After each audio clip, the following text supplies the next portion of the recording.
Afghan-born Hollywood actor goes to war. The story of warrior actor Fahim Fazli. Written by Joey Hancock.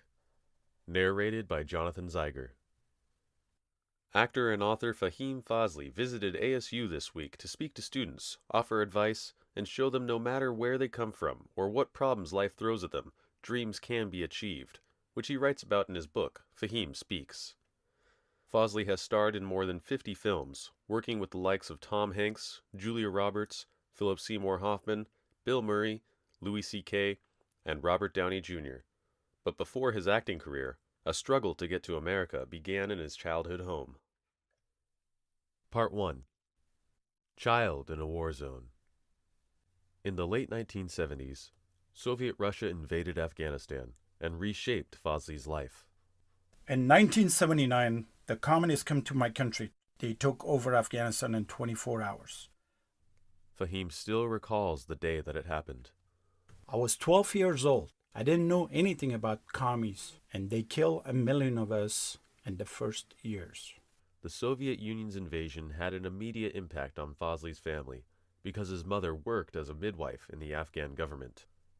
Fahim tells us, "My mom, her name is Fahima, came home from work, and I saw tears in her eyes, and she said, 'Fahim, we are leaving, but you are not.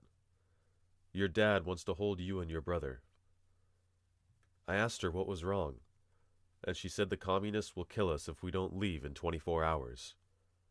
My dad was stubborn, and he said my brother and I were staying." This was the last time Fazli would see his mother and sisters for 4 long years.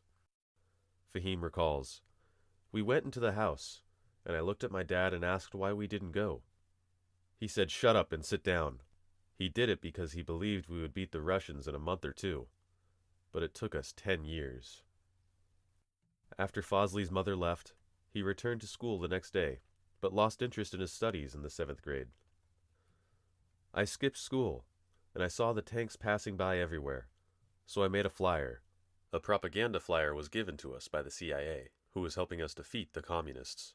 I would get up at 2 o'clock in the morning, hiding from my dad, and run through the city handing out flyers to put the fears onto the Russians." After spreading flyers given to him by operatives working for the CIA, Fazli and his friends tried to find other ways to defeat the communists. "I would play double agent and go to their base to trade American t-shirts or Kent cigarettes for guns," he said. "They were so into American logos because they had never seen them before. I would trade them and then sell the guns to freedom fighters who were connected to Pakistan, and they were connected to the CIA. With the money from the gun sales, Fazli and his friends would buy kites, and playing double agent made him want to one day become an actor. But before this dream as a child could come true, a longer struggle was about to take place. One day, my principal called my dad and told him they had to send me to a communist camp in Siberia, and my dad made a decision that it wouldn't be a good idea for his son to go to Siberia to get brainwashed by the communists," Fazli said. Part 2. Coming to America. One morning, soon after the phone call from the principal, Fazli's father woke him up at 5 a.m. and told him they were leaving. Me and my brother got in a jingle truck with my dad driving towards Pakistan, and halfway there we stopped at a checkpoint, and my cousin was there, a communist. So I put my head down and he eventually let us through," Fazli said.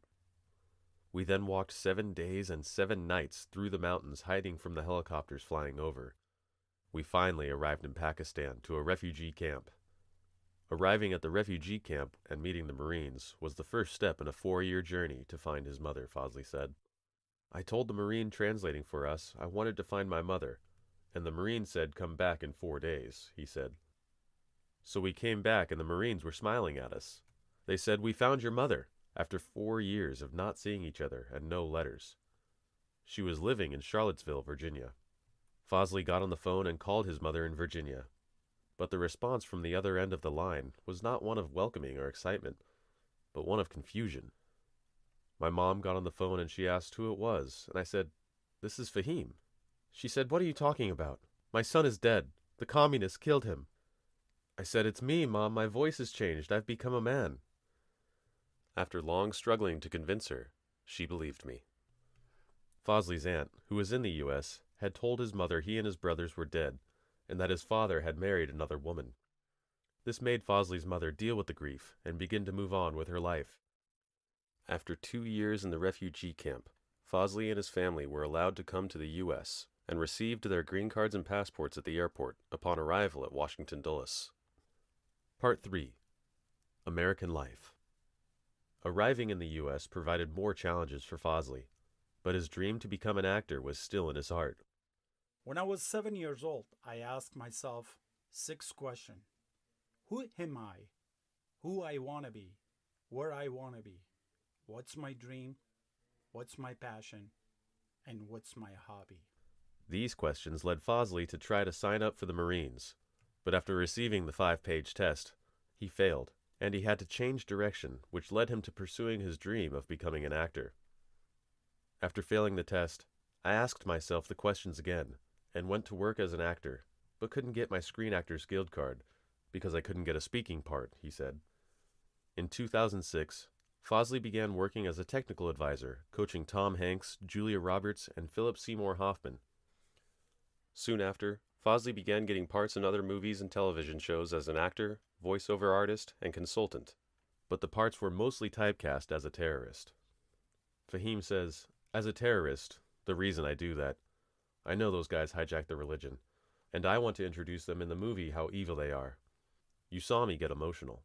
I have a heart and love my mom and stuff, and I don't mind if I get typed as a terrorist for the rest of my life, and I will always want to show how they hijacked the religion. The religions aren't bad. These people hijack the religion and are the boogeymen." Working in film and television has led to an illustrious career, allowing Fazli to work along such people as Bradley Cooper and Clint Eastwood in American Sniper, Ben Affleck in Argo, Tom Hanks in Charlie Wilson's War, Louis C.K. in the TV show Louie, and Bill Murray in the film Rock the Casbah. After working on films with award-winning actors, Fazli's focus shifted back to his home country, and he decided he wanted to do something to help. Part 4. Back to War. In 2009, Fazli decided he wanted to pursue his dream of being a Marine, and took a test to become a translator for the Department of Defense. This time he passed, and was shipped off to Afghanistan in the Kabul province, where he helped Marines and locals communicate. "Both America and Afghanistan have given me so much," Fazli said. "Afghanistan is my birth country, and America is my adopted country, and I wanted to pay my dues for this passport."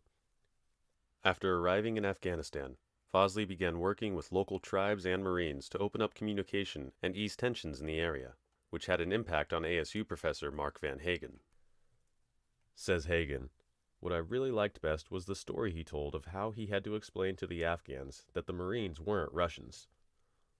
He didn't do that by words, but by pulling out a cross to show them that they weren't communists, and he did that instinctively and translated that so fast. Fazli saved multiple lives due to his ability to talk and translate between the tribal leaders and Marines, and he is proud that no one, Marine or civilian, were killed during his time in the region." ASU student and retired Corporal John Lubke said Fazli's ability to stop conflicts and bring people together made him a role model amongst his peers. "We all looked up to him," said Corporal Lubke.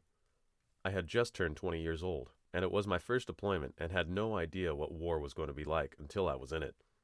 We had to learn to respect their customs. So if we didn't have that guidance from Fahim, it would have been a lot different." Retired Lieutenant Colonel Michael Moffat, co-author of Fahim Speaks, said his time with Fahim in Afghanistan began a lifelong friendship, and he is proud to have helped Fazli achieve his dream. Says Lieutenant Colonel Moffat, "I think I helped him to have an opportunity to chase a dream, writing a book, and I think I helped him realize that dream. My dream has also been to write a book and make a difference, so I think we both helped each other realize dreams that otherwise wouldn't have happened." Part 5. The next 50 years. Fazli's message to students at ASU has been to seek out your dreams and go for them, and if he can come to America and make his dreams come true, then anyone can. He has advice for those looking to achieve their dreams. If a 9th grade educated Afghan come to this beautiful country, United States of America, become an actor, author, culture technical advisor, and linguist for U.S. Marine. If I can do it, you can do it. Never give up. Make it happen.